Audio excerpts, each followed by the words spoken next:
ब्रह्ममुरारिसुरार्चितलिङ्गं निर्मलभासितशोभितलिङ्गम् जन्मजदुःखविनाशकलिङ्गं तत्प्रणमामि सदा शिवलिङ्गम् देवमुनिप्रवरार्चितलिङ्गं कामदहन करुणाकरलिङ्गम्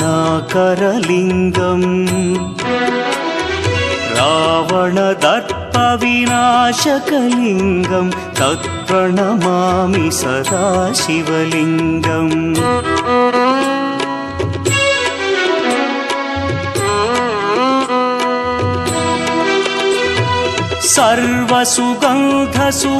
सर्वसुगन्धसुलेपितलिङ्गं बुद्धिविवर्धनकारणलिङ्गं सिद्धसुरासुर